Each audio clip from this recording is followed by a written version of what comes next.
मैं एक professional athlete के रूप में ये $1 करोड़ वाली जॉब करने जा रहा हूँ और मैं आपको बता दूं कि कितना फर्क होता है एक एस्ट्रोनॉट बनकर हर साल $2 लाख कमाने में। ये पागलपन है। डायनासोर की हड्डियाँ ढूंढकर हर साल $1 लाख कमाने में। Oh my God. और भी कई जॉब्स के बीच, और मैं शुरुआत करूंगा सबसे कम इनकम वाली जॉब से, गोल्ड पैनिक, जिसके जरिए हम एक साल में $1 कमाएंगे। लेकिन हम करोड़पति बनेंगे शायद तुम्हारे सपनों में। बेसिकली गोल्ड पैनल्स इस मैकेनिज्म में मिट्टी डालते हैं, फिर इसमें पानी डालकर थोड़ा हिलाने के बाद सारा सोना फिल्टर होकर नीचे जमा हो जाता है। लेकिन ये इतना भी आसान नहीं है, क्योंकि 5 घंटों की मेहनत के बाद मैं बिल्कुल भी अमीर नहीं बन पाया। ओह बॉयज, मुझे सोना मिला। इसकी क्या कीमत होगी? करीब 2 सेंट। यही तो मैं कह रहा था, इसे 1 साल तक करने के बाद भी आप $1 ही कमाएंगे। लेकिन लकीली हम ऐसी नौकरियां करने जा रहे हैं जिसमें हम 1 साल में $10 मिलियन तक कमा पाएंगे। चलिए देखते हैं ऐसी नौकरी करना कैसा लगता है जिसमें हर साल $1 लाख मिलता हो। म्यूजियम के लिए डायनासोर की हड्डियां ढूंढना। और हाँ, ये नकली है क्योंकि ये सभी मर चुके हैं। तो ये उन गड्ढों में से एक है। क्या ये सच में डायनासोर की हड्डियां हैं? बिल्कुल, मैं यहाँ 17 सच में? सालों से हूँ। ये अब तक की सबसे बड़ी हड्डी है जिस पर मैंने काम किया है। ये रही आपकी थाई बोन यहाँ पर, जो करीब 4 फीट लंबी है। तुलना के लिए ये रहा वो डायनासोर और ये रहे 6 काल जो एक के ऊपर एक खड़े हैं। और मेरी लंबाई 6 फुट 5 है। ये मेरी जैक हैमर्स है, बड़े काम के। तुम कर सकते उसे हो। बिल्कुल पता नहीं वो क्या कर रहा है। कोई ए, आइडिया जिमी, नहीं है। आपको ये सुनकर अजीब लगेगा, लेकिन हम इस काम में बहुत बुरे हैं। Whoops! संभल कर। 5 घंटे की मेहनत के बाद भी हमारी प्रोग्रेस ना के बराबर थी, लेकिन हमारे इस धीमी गति के बावजूद एक्सपर्ट की मदद से हम आगे बढ़ रहे थे। मैंने अपने पूरे करियर में इससे बड़ी हड्डी पर कभी काम नहीं किया। और आपने मुझे और काल को इसे छूने दिया? हाँ, बिल्कुल। हमने गड़बड़ कर दी तो? जोश, इसका वजन कितना होगा? करीब करीब 90 से 110 किलो? हाँ। नोलन की मॉम इससे 10 गुना ज्यादा भारी ऐसा है। कुछ नहीं है। अब क्योंकि ये हड्डी इतनी प्राचीन है, हमें इसे उठाने से पहले पीओपी से ढकना होगा, वरना इसके 2 टुकड़े भी हो सकते हैं। उम्मीद है उठाते वक्त ये टूटे नहीं। 1 2 3 तब लगा के हमेशा। बहुत अच्छे।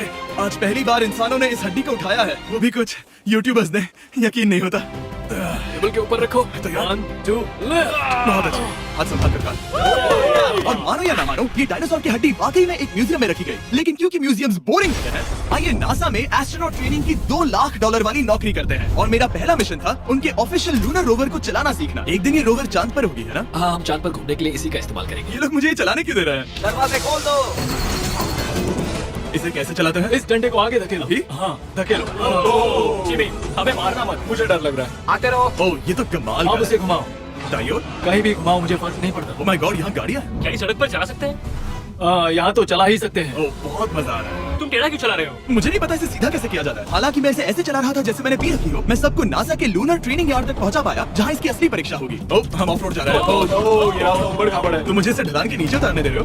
क्या इस मशीन के अंदर सीट बेल्ट यहाँ पर एक सीट बेल्ट है जिसका हम इस्तेमाल नहीं इनके करते। पास सीट बेल्ट है लेकिन ये लोग पहनते नहीं। क्या अजीब। ये ढलान तो बहुत ज्यादा है। क्या हम सच में नीचे जा रहे हैं? क्या मैं सीट बेल्ट पहन सकता हूँ? Oh my God! हम टेढ़े होकर ढलान उतर रहे हैं। नहीं नहीं नहीं नहीं नहीं जिमी। हाथ उठाओ ताकि उन्हें पता चले कि मैं चला रहा हूँ। वाह, इन्होंने तो सच में। मैं उठकर पीछे चला नहीं जाऊंगा। नहीं नहीं, नहीं, ऐसे चलाना ठीक रहेगा? मुझे पकड़ो कार, पकड़ो मुझे। लेनिन, तुम चांद पर सर्वाइव नहीं कर पाओगे। हाँ शायद मैं कर पाऊंगा। और उसके बाद नासा ने मुझे अपनी विशाल स्पेस फैसिलिटी दिखाई। यकीन नहीं होता, ये पृथ्वी का दूसरा सबसे बड़ा पूल है। ऐसा लग रहा था मानो वो हम पर फ्लेक्स कर रहे हो, खासकर जब उन्होंने अपना स्पेस सूट दिखाया। स्पेस सूट को पहनने के बाद ही तुम एक एस्ट्रोनॉट बन जाते हो। लेकिन इसमें भी एक दिक्कत थी। स्पेस वॉक करने के लिए क्या आपको डायपर पहनना पड़ता है? तुम इस सूट में 12 घंटे तक रहते हो। वाओ, इसे पकड़ो। तो ये सचमुच एक एडल्ट डायपर है। तो जरा संभल कर। हाँ। ये स्पेस आर्टिफैक्ट है। ये कई बार मिशन में इस्तेमाल हुआ है। यानी असली एस्ट्रोनॉट्स ने इसे पहना है। और उन्होंने इसमें सुसु भी किया था। क्या आपने इसमें सुसु किया है? मैंने नहीं, इसमें नहीं। ठीक है। तो बताइए अगला मिशन कब है? क्या तुम 1 साल बाद फ्री रहोगे? मैं समय निकालूंगा। Okay okay. और मेरी ट्रेनिंग के आखिरी स्टेप में मैं एक कमाल की चीज करने जा रहा हूँ। उन्होंने मुझे चांद को छूने का परमिशन दिया। थोड़ा दम लगाकर खींचो क्योंकि इसका वजन 4000 किलोग्राम। ये 4000 किलोग्राम का है। ये कमाल का पूरी दुनिया में इससे बड़ा मून रॉक कलेक्शन कहीं भी नहीं है। यकीन नहीं होता वो हमें ये करने दे रहा है। तुम जानते हो ना, हम बस एक YouTube चैनल है। Oh my God, ये किसी जमाने में चांद पर हुआ करते थे। क्या मैं इस जेनेसिस रॉक को छू सकता हूँ? बिल्कुल नहीं। कल हमने एक डायनासोर का फॉसिल खोजा था, इसलिए मैं इसमें एक्सपर्ट हूँ। क्या आप छू सकता हूँ? नहीं। मैंने कोशिश की। यहाँ मौजूद ये मटेरियल असल में चांद की मिट्टी है। Oh my God! तुम इस वक्त वास्तव में चांद को छू रहे हो। ओह, ये तो कमाल है। तो इस ट्यूब में चांद की मिट्टी रखी गई है और इसे अब तक खोला नहीं गया है। और अगर ये सच है तो हो सकता है उसमें एक एलियन भी हो। हाँ, वो पहला होगा चांद पर। कहाँ से तुमने कहा मुझसे? और ये जानने के बाद कि एलियन सच में होते हैं, हम अपनी अगली नौकरी के लिए स्ट्रेटोस्फीयर की ओर गए, जहाँ काल और नोलन ने प्लेन उड़ाया। मैंने पहले कभी प्लेन नहीं उड़ाया। हमें पता नहीं हम क्या कर रहे हैं। फ्लाइट ट्रेनिंग के पहले दिन पर आपका स्वागत है। मैं मजाक नहीं कर रहा। बॉयज को एक असली प्लेन उड़ाने के पहले बस एक बार इस फ्लाइट सिमुलेटर में प्लेन को लैंड करवाना होगा। तो ये रहा हमारा थ्रोटल। पीछे खींचने पर प्लेन धीमा हो जाएगा। Oh my God. और लगातार एक के बाद एक Oh God! नोलन की क्रैश लैंडिंग के बाद तुमने प्लेन को क्रैश कर दिया? उसने सक्सेसफुली लैंडिंग कर ही ली, जिसके बाद पता नहीं क्यों उसे इस प्लेन को चलाने के लिए चाबियां दी गई। यो मुझे डर लग रहा है। अगर तुम ये नहीं कर सकते नोलन तो प्लीज भगवान के लिए इन्हें बता देना। ओह माय गॉड, मैं एक प्लेन उड़ाने वाला हूँ। Oh my God. ठीक है, क्या तुम तैयार हो? मैं तो बचपन से ही तैयार। Full throttle. अप्रोचिंग 60। थोड़ी डगमगाहट है, लेकिन आप लीवर को पीछे खींचे। हम टेक ऑफ कर रहे हैं। बहुत अच्छे। ओह माय गॉड, तुम्हारी जिंदगी मेरे हाथों में है। वो सच में इस पूरे प्लेन को अकेला उड़ा रहा है। हाँ, मैंने तो छुआ भी नहीं है। टर्बुलेंस की वजह से कभी क्रैश नहीं होता है ना? दरअसल अब देखो मैं दाएं मुड़ने वाला हूँ। नहीं। दाएं मुड़ा। ओह माय गॉड, प्लेन टेढ़ा हो गया। यकीन नहीं होता मैं इस चीज को कंट्रोल कर रहा हूँ। देखो मेरा जादू। रुको। ओह नहीं, ये क्या? बेवकूफ, मैं तुम्हारी जान ले लूंगा। अब हम उस तरफ जाएंगे और फिर तुम प्लेन को लैंड करो। ओह माय गॉड, मैं भूल गया। हाँ, अक्सर लोगों को यही सब याद रखने में दिक्कत होती है। ठीक है, हम नीचे जा रहे हैं। मुझे डर है तुम कहीं हमें ऊपर ना पहुंचा दो। सिमुलेटर पे हर बार प्लेन मेरे से यहीं पर क्रैश होता है। ओह गॉश। हम यही लैंड करेंगे इस रनवे के ऊपर। Oh my God. आराम से। हम कुछ ज्यादा ही नीचे है नहीं?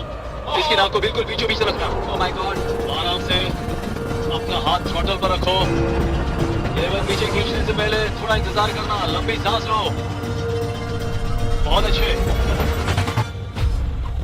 हमने लैंड कर दिया। तुमने कर दिखाया। मैंने प्लेन लैंड किया। Oh my God. इससे काम मैं नहीं कर पाऊंगा, लेकिन हम जिंदा हैं। तुमने मुझे नहीं मारा। मैं हैरान हो गया जब मुझे पता चला कि आप हर साल 10 लाख डॉलर कमा सकते हैं हैंड मॉडलिंग में, लेकिन सिर्फ तभी जब आप दुनिया के सबसे महंगे हैंड मॉडल्स में से एक हो। ये लोगों को अपने हाथों की तस्वीरें लेने की परमिशन देकर एक डॉक्टर की सैलरी से 5 गुना ज्यादा कमा लेती है। और इनका रेज्यूमे कमाल का है। इन्होंने लगभग हर जाने माने ब्रांड के लिए हैंड मॉडलिंग की है। इन्होंने अपने हाथों के लिए 10-10 लाख डॉलर का इंश्योरेंस भी कराया है। मैं ये आपको काम करते हुए बहुत देखना मजेदार चाहता हूँ। जॉब सबसे है। पहले इन्होंने हमारे हाथों की जांच की। मुझे पता नहीं था कि आज वो दिन होगा जब मुझे नई इनसिक्योरिटीज मिलेंगी। ओके, तो सबसे पहले तुम्हें अपने नाखून साफ करने होंगे। Of course. सही कहा। मतलब मेरे तो बेकार ही हैं। ये लो। देखो काल की तुलना में यहाँ कितने ज्यादा बाल क्या है। मैं इससे पैसे बना सकता हूँ? कार के हाथों का टेक्सचर तुम दोनों से थोड़ा ज्यादा अच्छा है। तुम समझे ना? मुझे बदल सकती हो? देखो मैं कोई चमत्कार तो नहीं कर सकती, लेकिन जरा तुम अपने हाथ दिखाना जिमी। तुम्हारे हाथ सुंदर है, ये अजीब बात तुम्हारे है। हाथ इतने चमक क्यों रहे हैं? मुझे नहीं पता, क्या मेरी उंगलियों का स्ट्रक्चर अच्छा है? हाँ, बनावट अच्छी है, लेकिन नाखूनों के बीच गंदगी है, स्किन ड्राई है, लेकिन वो सब ठीक हो सकता है। हमारे हाथों पर अभी काफी काम करना था, तो हमने उन्हें शूट के लिए तैयार किया, जो कि मेरे और काल के लिए आसान था, लेकिन लेजर के लिए इतना नहीं। ओह नहीं। तुम इतने बालों के साथ एक कारपेट बना सकते हो। इन बालों ने मेरा पूरी जिंदगी साथ दिया, लेकिन अगर 10 लाख डॉलर कमाने हैं तो ये करना ही होगा। और अब जब मेरे हाथ घिनौने नहीं दिख रहे, हमने एक असली मैगजीन के लिए मॉडलिंग की, और ये तस्वीरें पूरे अमेरिका भर के बिलबोर्ड्स पर दिखाई जाएंगी इन वॉचेस को प्रमोट करने के लिए। मुझे डर लग रहा है। हाँ, लेकिन कोई टेंशन नहीं। ठीक है, मतलब घड़ी तो अच्छी लग रही है। मुझे पहले लगा कि ये आसान होगा, लेकिन हम इस काम में बहुत ज्यादा बुरे थे। ऐसा लग रहा है जैसे ये वॉच एक सांप ने पहनी है। ये तो बहुत मुश्किल है। क्या मैं देख सकता हूँ कि आप ये कैसे करते हैं? ओह, यकीन नहीं होता। प्रोडक्ट भी अच्छा लग रहा है क्योंकि आपका हाथ नहीं हिल रहा, लेकिन हैंड मॉडल बनने का मतलब सिर्फ अच्छी वॉचेस पहनना नहीं होता। कभी कभी आपको अजीब चीजें पकड़नी पड़ती हैं। तुम डर क्यों रहे हो? क्योंकि मैंने देखा कि उस आदमी के हाथ में एक सांप है। आराम से काल, आराम से। अपने दूसरे हाथ को यहाँ लो और इसका सर पकड़ो। हाँ हाँ बिल्कुल बिल्कुल। मैं इन सब के बीच एक और चीज रखना चाहूंगा, इमॉर्टल्स ऑफ एवियम, इस वीडियो के स्पॉन्सर। इसे यहाँ पकड़ो, ठीक है, परफेक्ट। अब ये मॉडल कर रहा है एक वॉच, एक सांप और ये गेम। ये जरा देखो तो कितना कूल है। इमॉर्टल्स ऑफ एवियम एक फर्स्ट पर्सन मैजिक शूटर है, जहाँ आपके प्लेयर का नाम जैक है, जो एक बैटल मेज है जो दुनिया को बचा रहा है। क्या वो मुझे बचाएगा? मैं चाहता हूँ कि तुम इस गेम के Xbox वर्जन को मॉडल करो, एक स्कॉर्पियन के साथ। ऐसा मत करो ब्रो। तुम्हें इसके टंग को इस तरह से पकड़ना होगा। क्या ऐसा पकड़ना बिच्छू के लिए सेफ है? हाँ, बहुत अच्छे, शाबाश। जल्दी जल्दी बोलो बोलो, जल्दी करो। उन्हें गेम के बारे में बताओ। ठीक है, आप 25 अलग अलग तरह के मैजिक स्पेल्स और 80 अलग अलग टैलेंट्स अनलॉक करके उन्हें अपने प्ले स्टाइल के हिसाब से कस्टमाइज कर सकते हैं। काल, तुम्हें लगता है इमॉर्टल्स ऑफ एवियम को ये फोटो पसंद आएगी? मैं उम्मीद करता हूँ आपको ये पसंद आएगा। काल, इन डरावने जानवरों को पकड़े रखो, बाद में हम NFL प्लेयर्स बनने जाएंगे। जिन लोगों ने इमॉर्टल्स ऑफ एवियम बनाया, उन्होंने कुछ अवार्ड विनिंग कैंपेन्स भी बनाए हैं, जैसे हेलो, कॉल ऑफ ड्यूटी और डेड स्पेस। हमें वो कैंपेन्स पसंद है। ओह, ये हिल रहा है। सबसे कूल बात ये है कि उस गेम में मैं एक बॉस के रूप में हूँ, और मुझे हराने पर आपको बाकी बॉसेस के मुकाबले सबसे ज्यादा गोल्ड मिलेगा। घबराओ मत, मैं हूँ तुम्हारे साथ। इमॉर्टल्स ऑफ एवियम का फ्री ट्रायल Xbox और PS5 दोनों पर अवेलेबल है, और Steam पर उसका फ्री डेमो भी मिलेगा। फोटो ले लो जल्दी जल्दी। वो मेरे हाथ के नीचे है। हम इस काम में इतने बुरे थे कि हमने इसे प्रोफेशनल हैंड मॉडल को सौंपा, ताकि हमारे स्पॉन्सर्स गुस्सा ना हो। इमॉर्टल्स ऑफ एवियम खेलने के लिए डिस्क्रिप्शन में दिए हुए लिंक पर क्लिक करें। मैं इस काम से रिटायर हो रहा हूँ, और हालांकि हमारे फोटोज अच्छे नहीं थे, उन्हें देश भर के बिलबोर्ड्स पर दिखाया गया, और अब वक्त आ गया है वो काम करने का जिसे करके हम एक साल में $1 करोड़ कमा सकते हैं। सही समझे, मैं NFL की एक प्रोफेशनल टीम ज्वाइन करने वाला हूँ। ये सच में मेरा एक सपना था। और अगर आपको ये फेक लग रहा है, तो ये मैं हूँ जो $10 मिलियन के लिए बकेनियर्स के साथ एक असली कॉन्ट्रैक्ट साइन कर रहा हूँ। इसमें लिखा है कि हम शायद पैसे नहीं देंगे, लेकिन कम से कम अमाउंट तो सही। नहीं नहीं, बस अमाउंट पर फोकस करो। अब ये ऑफिशियल है। कांग्रेचुलेशन। तो अगले 48 घंटों के लिए मैं एक ऑफिशियल प्लेयर हाँ, तुम एक ऑफिशियल प्लेयर। वादा करता हूँ आप निराश नहीं होंगे। मैं वादा करता हूँ आप निराश होंगे। इस कॉन्ट्रैक्ट के चलते मैं 60,000 फैंस के सामने अपनी टीम के साथ मैदान में उतरूंगा। पहला पड़ाव है वेट ट्रेनिंग। ये ज्यादा ही हल्का है, इसे थोड़ा बढ़ाना कर सकते मुझे लगता है कि मुझे $1 करोड़ देने वाले हैं। ये लोग एक NFL प्लेयर के ऊपर बहुत ज्यादा बिल्कुल चिल्लाते सही हैं। कहा। इसे वहां सेट करो जहाँ तुम्हारी टीम का सबसे ताकतवर प्लेयर सेट करता है। पता नहीं मैं एक भी कर पाऊंगा या नहीं। वो ऐसे 12 लैप्स करता है? हाँ। नामुमकिन। वो कोई आम इंसान नहीं है। मैं उससे पंगा नहीं लेना चाहूंगा। NFL इतना मुश्किल क्यों है? ये वर्कआउट बाकी प्लेयर्स की तुलना में कैसा था? बहुत बुरा। उम्मीद है चक्कर आना बंद हो जाए। घबराओ, आदत पड़ जाएगी। ओके। उसके बाद मैं अपनी ट्रेनिंग के लिए टैम्पा बे के बकेनियर्स ट्रेनिंग फैसिलिटी में पहुंचा, जहां मैं मिला अपने कोच हेलो से। मिस्टर बीस, हाय, मैं क्या हूं हाल है? कोच, कैसे हो? बढ़िया। और बाकी टीममेट से। तुमसे मिलकर अच्छा लगा। मैं उस शेख में बच्चे और मैं दोनों तुम्हारे वीडियोस देखते हैं, तुम्हारे कैंडी बार्स, द काल कमीज। मेरे नए टीममेट्स को यकीन नहीं हुआ कि मैंने उनकी टीम ज्वाइन कर ली है, तो मैंने उन्हें सबूत के लिए कॉन्ट्रैक्ट दिखाया। तुम भी तो मैं समझिए, ऐसे ही ऐसे कॉन्ट्रैक्ट पर साइन किया था। लेकिन तुम्हारे वाले पर ज्यादा पैसे लिखे नहीं मिले थे। लेकिन इसमें लिखा है कि ये कॉन्ट्रैक्ट सिर्फ 2 दिन का है, उसके बाद ही कैंसिल हो हाँ जाएगा। हाँ, इस पे यही लाइन्स को लिखा पढ़ना है। जरूरी है। हे ये असली है, टीम में स्वागत जानता हूँ, thank you। ये मेरे नए टीममेट्स करनी होगी। हैं। इनके सामने हम बच्चे लग रहे हैं। ये कितने बड़े हैं। इन दोनों के बीच का फर्क देखो। सच कहूँ तो मैंने पहले कभी फुटबॉल नहीं खेला, तो उन्होंने मुझे अपना किकर बनाया, जिसमें ओह, मैं बहुत बुरा। मिस्टर बीस, हमें तुम्हारी जरूरत है, तुम्हें कल के लिए तैयार होना होगा। हाँ, तुमने सही कहा। मैं क्वार्टरबैक बनता हूँ, और क्योंकि मैं पहले कभी क्वार्टरबैक भी नहीं बना था, और हाय, मैंने अपनी पूरी ताकत लगाकर बॉल को फेंका। बढ़िया टचडाउन। और मैं आपको बता दूं कि ये वही टीम है जिसके साथ टॉम ब्रेडी ने सुपर बोल जीता था, तो मैंने सोचा उन्हें सरप्राइज दिया जाए। ओ, वो आ गए। ओह, मुझे बॉल लगने वाली थी। टीवी कैसे हो मेरे दोस्त? कैसे हो टीवी? कैसे हो दोस्त? कैसे हो तुम सब लोग? यहाँ मेरा एक दोस्त है जो आपके सिर्फ हाय कहने पर खुशी से भर नहीं सकता जिमी, है। ऐसा मत करो। तू मेरे साथ ऐसा चलो, नहीं हाय कर कहो। सकता। नहीं नहीं। ओके। और उसके बाद हमारी प्रैक्टिस उछल कूद में बदल गई। कैच करो। ओह! Too small. Yeah. अब तुम काम पर लौट ठीक है जाओ। दोस्तों, फिर मिलेंगे। लोगों को अभी भी मेरे 2 दिन के कॉन्ट्रैक्ट को लेकर कुछ सवाल थे, तो बक्स ने मेरे लिए एक प्रेस कॉन्फ्रेंस बुलाई। कल बहुत ही बड़ा दिन है, तो कोई बेतुके सवाल मत पूछना, ओके? क्या ये एक पब्लिसिटी स्टंट है? आप यहाँ पर क्यों?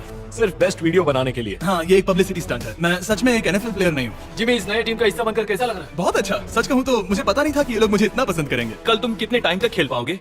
0। और बार बार दोहराने के बाद कि ये सिर्फ एक पब्लिसिटी स्टंट है, मैं अपनी हाइट नापने गया। 6'4.5". 6'4.5"? काल, तुम 6'5" हो। मैं 6'5" हूँ। हाँ। ये मुझे इसलिए नाप रहे थे ताकि मेरा कस्टम गियर और यूनिफॉर्म बिल्कुल सही फिट हो। ये सच में बहुत ही अच्छा लग रहा है। सही कहा। और यूनिफॉर्म बनवाने के बाद ऑफिशियल गेम डे आ ही गया। मुझे अब भी नहीं पता कि वो मुझे ऐसा क्यों करने दे रहे हैं। बट हे, थैंक्स बक्स। तुम हैरान हो कि उन्होंने मुझे टीम में ले लिया? हाँ, ये मेरा साइन किया गया पहला फुटबॉल है। जिमी अभी किसी भी वक्त बाहर आता ही होगा। तुम 100 पॉइंट से लीड करोगे तो शायद मुझे खेलने मिलेगा। मुझ पर एहसान करो और स्कोर बोर्ड तोड़ दो। जैसा तुम कहो। ये उसका पहला गेम है और शायद उसका आखिरी भी। आगे हड्डियां टूट जाएंगी। ये सब कैसे हो गया? ये तो सपने जैसा है। ये कितना कमाल है। और क्योंकि ये मेरी जिंदगी का सबसे पहला और आखिरी NFL गेम है, टीम ने मुझे एंट्री पर सबसे आगे रहने दिया। ये